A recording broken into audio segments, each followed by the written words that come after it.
Shalom, back at you again, in the highways and the byways, doing the work of our Father which is in heaven. We give all praise and glory to Yahweh, Bahashem, Yahushai. As we see around the world today, things are getting more and more severe, and we're literally at the end, and we're just getting closer and closer to the end being made manifest, so to speak. So, that means we gotta really be more harder at this work that we're doing. And brothers out there, we stand strong. It's for that time to be so. And that's what the Spirit of the Lord is going to have us do. Those of us that are sincere in this thing, so that's what I'm going to say on that regard. Shalom. First and foremost, I'd like to give all praises and glory to Yahweh, Bahashem, Yahushai. Double honors to the apostles that rule well, and much and great salute to all the out there round about. So yeah, we're going to start off with Daniel's 4th chapter. Right, and without further ado too, we out here to wake up the so-called Negroes, so-called Latinos, and so-called Native American Indians. Alright? To warn you is that the Lord is about to bring destruction out here, man. And that you also that you're Israelites. And that you're supposed to return back to the Lord. Alright? So yeah, give me what you got out. Said, this is the prophet Daniel, chapter 4, verse 19. You're going. Then Daniel, whose name was Belshazzar, was astonished for 1 hour. Yep. And his thoughts troubled him. The king spake and said, Belshazzar, let not the dream or the interpretation thereof trouble thee. Right. Belshazzar answered and said, my lord, the dream be to them that hate thee, right, and the interpretation thereof to thine enemies. The tree that thou sawest grew and was strong, whose height reached unto the heaven, and the site thereof to all the earth, whose leaves were fair, and the fruit thereof much, and in it was meat for all. Right, so read that verse again. I believe it was, verse 20. Yeah, read that again. The tree that thou sawest was grew and was strong, whose height reached unto the heaven. Right, so the tree, as we further read down, the tree represents the actual empire of Nebuchadnezzar. Okay, the height of the tree represented his power structure, his society, and how you had the birds and all of the fowls that were under it, as it's going to read going. And the sight thereof to all the earth. Right, and the sight thereof, read it again. And the tree that thou sawest was grew and was strong, whose height reached unto the heaven. Right, and this tree was strong because at the time the Babylonians had real power. And so much so that when the other nations decided to go up against it, what happened was that nation was brought down to the ground. It was consumed. Because they were at the height of their might at the time. Alright, because the Lord was dealing with them to fulfill this particular prophecy. Okay, that Daniel was bringing out. Go on. And the sight thereof to all the earth. Yep. Whose leaves were fair, and the fruit thereof much. Right. And in it was meat for all. Right, and in it was meat for all. Go on. Under which the beasts of the field dwelt, and upon whose branches the fowls of the heaven had their habitation. Right, and the fowls of heaven had their habitation. That's talking about the other nations. Because the other nations benefited of that empire. Okay, it wasn't just the Babylonians that were rich, it was also the other peoples that cleaved onto that empire. Just like America. America made China rich. America made all of these different countries rich. Okay, because they've done businesses, they've done backdoor deals, however you, okay. So these are the things that have been going on in the ancient world. This stop. Right? And what the Lord is doing is the Lord is dividing that communion between these other nations. Okay, and then all of a sudden what's going to happen is the Lord is going to use these other nations that America has been allied with, okay, against America. And this is what happened in this particular empire. Go on. And said, it is thou, O king, that art grown and become strong. Right, and that's what it's talking about. Nebuchadnezzar himself and his empire. And that's why if you realize something, after the Babylonians were shut down and destroyed, the Persians came into power next. Okay? And the reason why we're going into this is because we live in modern day Babylon, or daughter of Babylon, which the Bible tells you that, which really, old daughter of Babylon, okay, that John was referring to when you read the book of Revelations. That's a code name for America, okay? And just like how it was in ancient Babylon, we had the other nations, which were the Persians, which the Persians are the Elamites, okay, so-called Persians, and you had basically the Edomites at the time, because that's what they were known as. They were known as Edomites, and the different Hamitic nations. They were all subjugated under the Babylonian system in the ancient world. Just like how every other nation is subjugated under this society, which is modern day Babylon. All right, go on. For that greatness is grown. For that great, you go on. And reacheth unto heaven. And reacheth unto heaven, go on. And thy dominion to the end of the earth. Right, and thy dominion to the end of the earth. Okay? Because when Babylon was on the scene, everybody acknowledged that particular empire. And it was not to be overthrown. But if you look at those modern day Babylonians today, which are what you call Ethiopians, they're so poor they can't even swallow flour across their face. So the Lord gave them great power at one time, and now look at them. So that's the same way the so-called white man's going up, because the Lord set up the so-called white man, which according to the Bible is known as Esau or Edom. Okay? That's why I use the term so-called, because your nationality is through the Bible. But the Lord set you on high above all people, including our people, to rule, to fulfill prophecy, and to fulfill your evil deeds. Once you've done all of that, then the Lord is going to take you out of power, which we're at that stage right now. Go on. And whereas the king saw a watcher, and an Holy One coming down from heaven, and saying, hew the tree down. Right, hew the tree down. Like I said, the tree represents that particular empire, or that particular world. Go on. And destroy it. And destroy it. Because that tree was almost, it's tall unto heaven, right? So, hey, this is metaphorical. This is allegorical about this tree. So the tree was to be hewn down. Go on. And destroy it, yet leave the stump of the roots thereof in the earth. Yeah, I'll tell you what, brother. Hold that and get Ecclesiastes, the 3rd chapter. Time to plan up. Ecclesiastes 3, I believe it's 6. The time to plan up that which is the time to pluck up that which is planted. Basically. Ecclesiastes 3,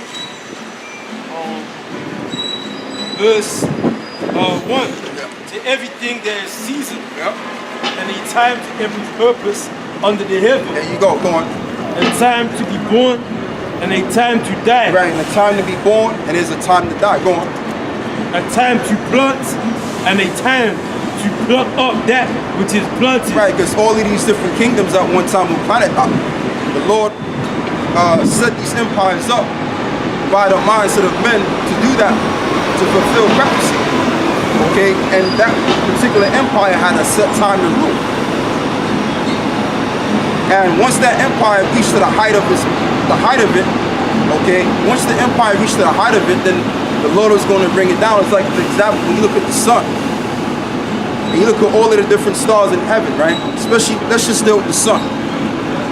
The sun comes up to the highest peak, and then the sun comes down. And that's why you had this one singer, I forgot his name, man. He sung a song, and it was based on don't let the sun shine down on it. Okay, because when the sun shines up and it reaches to its highest peak, then the sun goes down. So what does the sun represent? The sun represented his society going down. That's what that represented. Go on. No, that's 37, right? You read the whole thing, yeah. Verse 23. And whereas the king saw a watcher and an Holy One coming down from heaven, and saying, hew the tree down. Right, hew the tree down, go on. And destroy it. And destroy the tree, go on. Yet leave the stump of the roots thereof in the earth. Go on. Even with a band of iron and brass in the tender grass of the field. And let it be wet with the dew of heaven. Right, and let it be wet with the dew of heaven. Go on. And let his portion be with the beasts of the field. And let his portion be with the beasts of the field. Because as we further read down to the 32nd verse, it shows you how Daniel, not Daniel, but Nebuchadnezzar, his mind was manipulated. Okay? And the Lord made him to think that he was actually a beast. In other words, an animal. Okay? So that you understand. And he was eating grass among the cattle. Alright? Showing you that the Lord controls the minds of the men. That's why you got certain people. They might be sane in the mind and all of a sudden they just lose their mind altogether. That was the spirit of the Lord making him lose his mind. The Lord used those satanic spirits to cause confusion inside that skull of his. Okay? Just like the apostles always talk about, man, and other brothers talk about.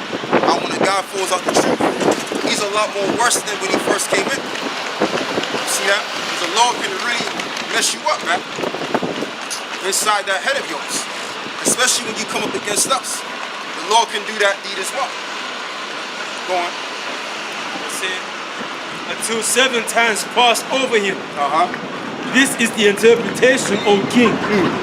And this is the decree of the Most High. Right, and this is the decree of the Most High. Go on. Which has come upon my Lord the king. Right, which has come upon my Lord the king. Go on. That they shall drive thee from men. And thy dwelling shall be with the beasts of the field. And thy dwelling shall be the beasts of the field.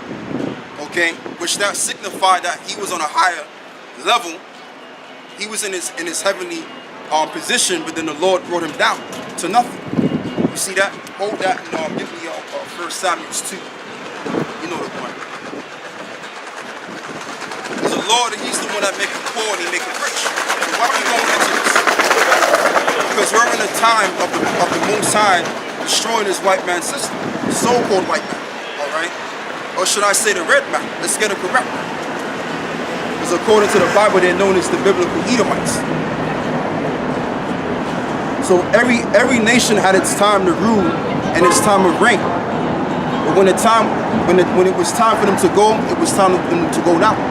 And that's where we're at right now. That's why we're hearing stories about World War III, North Korea. If it's not North Korea, then it's the situation with Syria. And if it's not the situation with Syria, then it's another situation. Okay? And then we also hearing about how people are getting microchipped all over the place.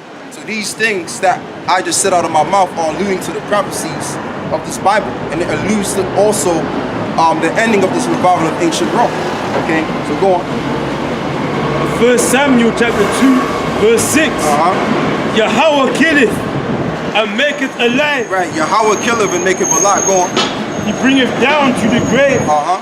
And bringeth up. And he bringeth up. So that's showing you right there that the Most High power or God, which is what people says that he is, they use the term God, and they say that God can't either hurt or fly, man. They say that God is all good. He's all love. But it tells you in the Bible that God kills too when you get out of line. Go on. Yahweh maketh poor and maketh rich. Right, the Most High maketh poor and he maketh rich. Okay, so that's why it tells you in the scriptures as well. In other verses, it tells you that it is an easy thing to make a man rich. It's easy. Okay, it's not even a sweat. Alright? So the Lord, he deals with all aspects of life, man. You know, it's like people, they always say, well, man, you know what I mean, how come, especially among our people, you know, they'll be thinking, well, goddamn, how is it that how is it that we're the children of God, or we're struggling so bad, and yet these people, they're ruling over us and they're destroying the earth. The reason why they're ruling is because of Most High set them up for a purpose and a reason. Okay, go on. And there's a reason why you're suffering under him. Go on. He bringeth low and lifteth up. Right, so who is this talking about? Is this talking about man himself? No, this is talking about Yahweh, the supreme power. He's the one that bringeth up and he bringeth down. So being that we're in this particular world or this society, the revival of ancient Rome, and we see that it's going downhill, whose fault is it for bringing it downhill? Is it our fault? No. It's the Most High's fault for bringing it down. Why? Because of the injustice and the ill deeds that have been done in this world. That's why. It's what lasts. Go on. He raiseth up the poor out of the dust. Right, he raiseth up the poor out of the dust. Go on. And lifteth up the beggar from the dunghill. And he lifted up the beggar from the dunghill. Right now, we're in a base situation. Just like how the soul, I use the term so-called white man, which he's really the red man. Okay? When Esau was in the Caucasus Mountains, right? I mean, they were so dreadful to themselves that they were eating each other. Okay? Eating lice out of their own bodies, man. And you can even read that in the book of, you can even read that, I believe you can read that in the book of the Coast. Okay, in other books, it shows you that how these Edomites, okay, which is referring to these red people, they were literally eating each other and eating each other's lices, man. They didn't believe in bathing. They didn't believe in taking showers or baths, none of that. So we had to show them the deal with how to conduct themselves. Just like the whole idea how you get university. We set up that idea for them. We done all of that. But it was all prophesied that they knew how to be civilized or, you know, pretty much upright so they can set up their own kingdom. Okay, going according to prophecy. And lifted up the beggar from the dunghill to set them among princes. Right, to set them amongst princes. So if they were able to come from the Caucasus Mountains and rule the earth now, then quite frankly, we can come from the hood, the ghetto, and rule the earth. Okay? And not only that, we're the Israelites, so we're supposed to be ruling anyway. You know, the reason why we're at the bottom and we're being made fun of, we're being exploited, etc., because we done wrong in the eyes of God. That's why. Okay? Like these historians, these Edomitic historians, they'll say, well, you know, the first civilization started with the Greeks. Like, all of the other nations didn't have no civilization. And then when you try to talk to these people that have this belief system, they don't want to hear what the Bible has to say, because then it's going to really upset their whole paradigm and their concept of what they were taught. You say, but guess what? The real first civilization started with the Hamitic nation. For example, the Cushites, they were the first guys to come into power. All right, the Hamites were the first ones to set up their civilization, and then later on came the Egyptians, etc. Okay, so that's how it went down. It wasn't about no Greeks starting the first civilization. That's all shenanigans. And to make them inherit the throne of glory. Right, and to make them inherit the throne of glory. And we will inherit the throne of glory. That's for the Israelites. That's for the Israelite man especially. And then the Israelite woman comes next, obviously. But the Israelite man is going to be set on high first. That's why it tells you a man should be more precious than fine gold. So the Lord is dealing with the Hebrew Israelite male first. That's the beginning of all things. That's the genesis of all things. It's the man. He created man and then he created womankind. I don't mean to get off topic, but hey, the Lord is going to do everything in order, man. Go on. He said, for the pillars of the earth are the Lord's. Right. And you're going. And he has set the word upon them. And that's all it comes down to. So they go back and get the They say, Daniel 4 verse 25. Right, Daniel 4 and 25, go on.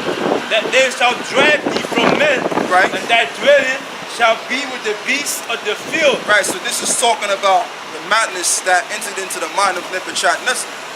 That's what that's talking about. The Lord made him go bonkers, so to speak. Go eat the beast. So what that indicated, or that was a signification how the Lord can bring a man up and set up an empire within that nation and bring it down. That was a signification of that. So go on. Listen. And they shall make thee to eat grass as oxen. Right. And they shall wet thee with the dew of heaven. Right. And 7 times shall pass over thee. Till thou know that the Most High ruleth in the kingdom of men. Right, the Most High ruleth in the kingdom of men. And that's what that was all about. That's why he was dwelling amongst the beasts of the field. The different cattle. So, hey man, this society here is on its way out. This whole entire world, or this empire, which I call it the revival of ancient Rome, is on its way out. Why? Because the Lord is bringing it down economically. That's why the people, they're more immoralistic than ever before.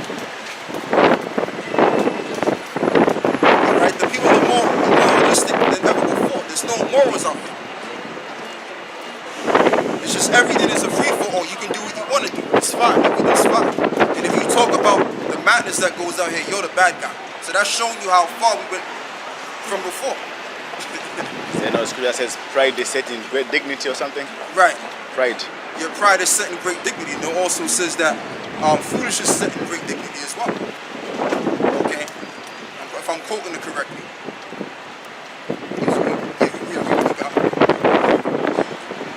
And giveth it to whomsoever he will. Yeah, and give it to whomsoever he will. So the different worlds or the different empires of the ancient world came about because the Lord set them up. Okay, matter of fact, brother, hold that. Matter of fact, hold that because you're not finished with that yet. And get me, I think it's Ecclesiasticus 10. Where it speaks about how the Lord gave it to a man. For example, an empire, when another empire comes out, and the Lord gives it to a person that is profitable or something like that. Sirach chapter 10, verse 4. Yeah. The power of the earth Yeah, come on, that's the is in the hand of the Lord, right. The power of the earth is in the hands of the Lord. Go on. and in due time he will set over it one that is profitable. Right, and read that verse again. The power of the earth is in the hand of the Lord, Right, the power of the earth is in the hands of the Lord. Go on. and in due time he will set over it one that is profitable. Right, so in due time he will set one that is profitable over the earth. So we're not in that due time yet. The only time we're going to be in that due time is when all of these beasts fulfill their time, as it states in Daniel's 7th chapter. So all these different beasts, all these different empires, they have to manifest what the Lord has in store for them to manifest. Once they've done all of that, then we're going to come into power. That's the next rulership going. Yeah, that's it on that. Verse 26, Daniel chapter 4. And whereas they commanded to leave the stump of the tree roots, Yep. thy kingdom shall be shown unto thee. After that thou shalt have known that the heavens do rule. Right.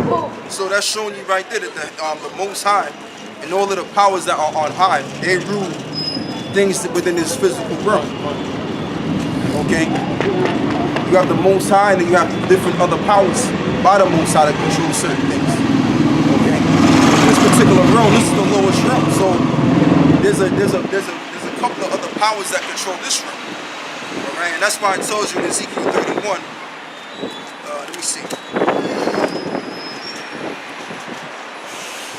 Yeah, if you can get me, brother, start from Ezekiel 31, verse 6. Prophet Ezekiel 31, verse 6. You're going. All the fowls of heaven made their nests in his boughs, You're going.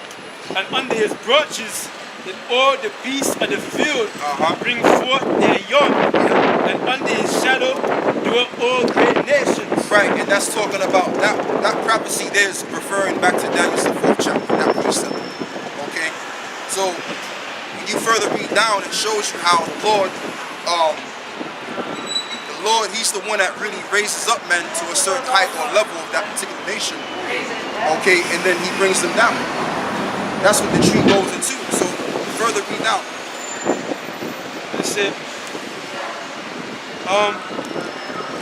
and under his shadow dwell all great nations, and thus was he fed in his greatness, in the length of his branches. Yeah, so which verse you in, brother? Okay. For his fruit was by great waters. The cedars in the garden. Now this is talking about Adam. Go on. The cedars in the garden of the Most High could not hide him. Yeah, because Adam, the main Adamite, he was so fit, okay, compared to the other peoples. So that's what it meant by, go on, read that verse again.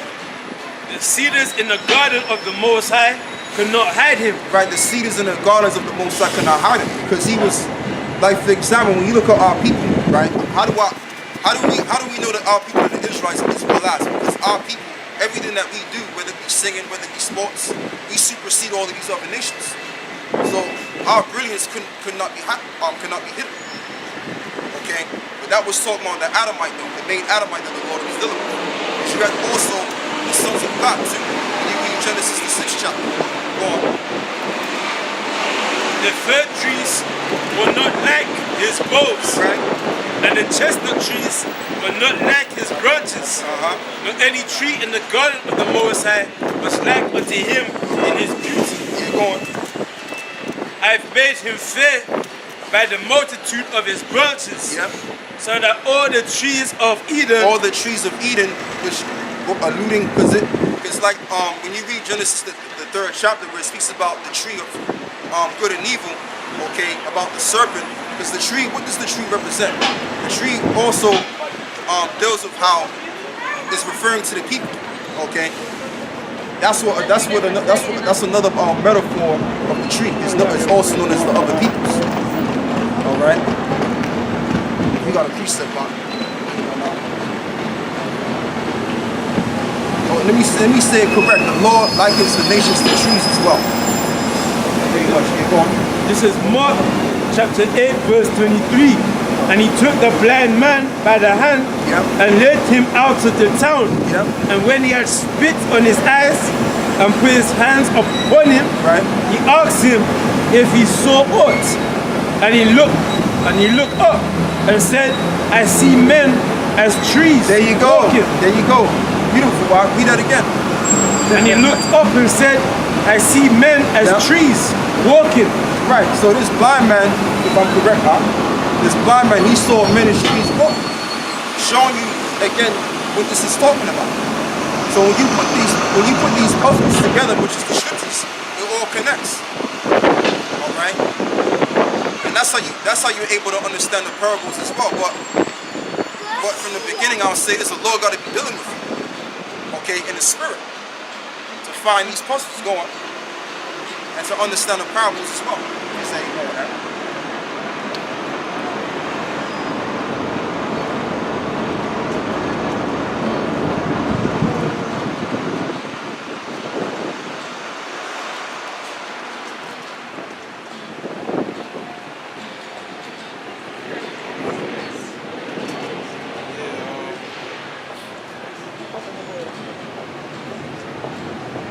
It says Isaiah 41 verse 18. I will open rivers. Can I break it down? Yeah, you're going. I will open rivers in high places and fountains in the midst of the valleys. I will make the wilderness a pool of water and the dry land springs of water. So basically, it says, I will open rivers in high places and fountains in the midst of the valleys. Right, that's talking about basically this truth in this place. The dry valleys. The dry valley, this is the dry land. Right. Okay? And it says, I will make the wilderness, this is a wilderness, man, a pool of water and the dry land springs of water. Because this truth is like a spring of water. Okay?